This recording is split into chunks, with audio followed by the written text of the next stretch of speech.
We are Adasoft Software Training Services. This is the tutorial for the beginners in AutoCAD software. Hi guys, welcome back to our videos. In this video, we will see attributes and how it can be prepared and extracted in the drawing. This video will be done in two parts. First part is familiarization of attribute. The second part is with an example and extraction. Attributes are effectively used along with the blocks. Attribute is a label or tag that attaches data to a block. Examples of data that might be contained in an attribute are part numbers, prices, comments, owner's name, etc. Let us do an example to create an attribute for the light fitting.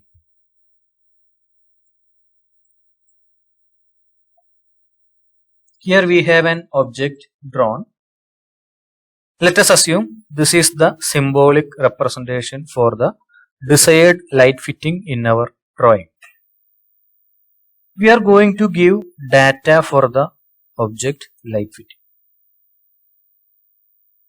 Our data includes type, asset ID, circuit number, DB reference, room number, manufacturer and cost.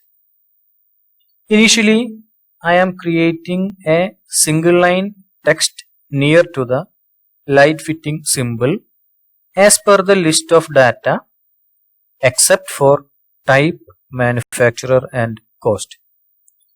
This is to differentiate text and attribute.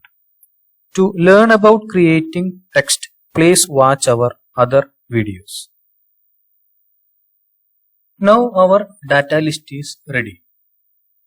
Here we have asset ID, circuit number, DB reference, room number. Next, I am going to create attribute to define the required values for the text we prepared over here. You might know that the text cannot be changed for each object when we insert the block.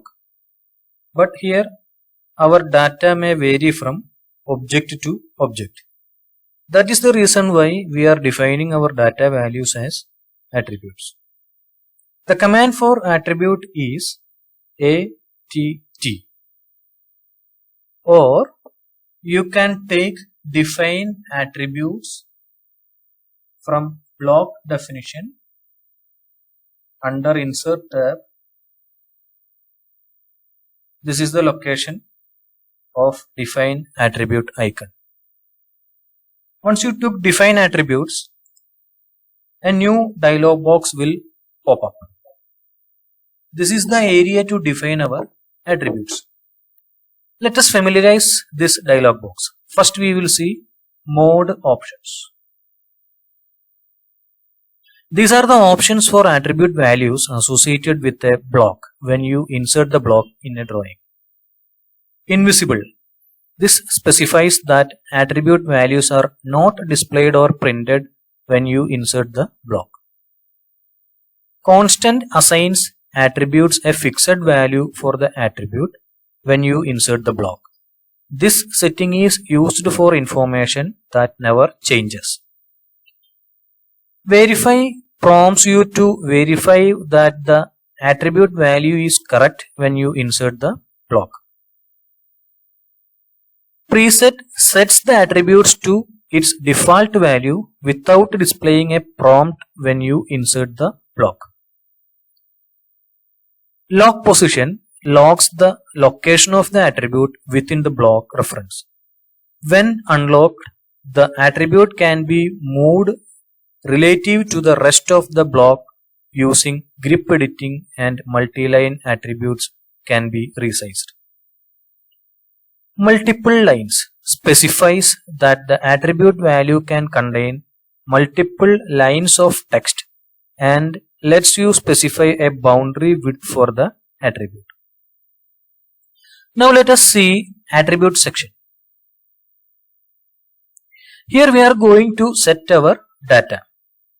Mode was the options to be defined for the data that we create here. Tag.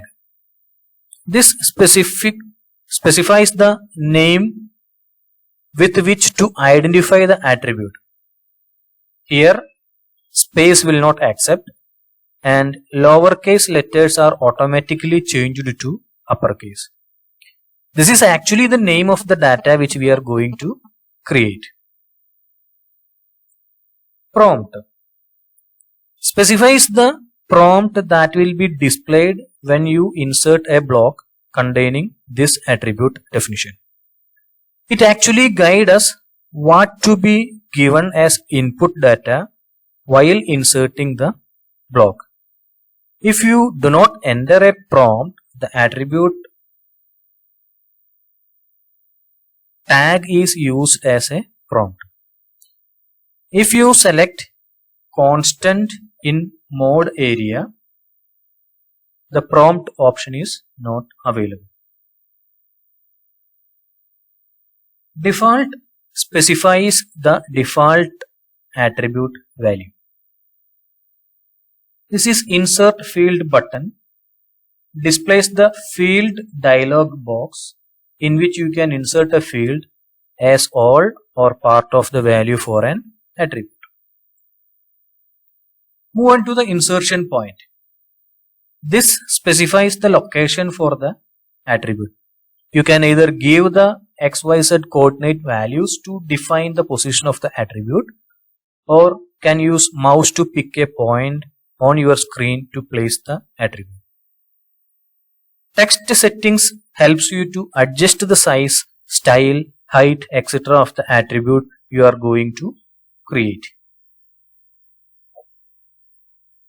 Align below previous attribute definition places the attribute tag directly below the previously defined attribute. If you have not previously created an attribute definition, this option is not available. Please watch our second part 2 to complete this topic. Thanks for watching this video. Please subscribe us for more videos.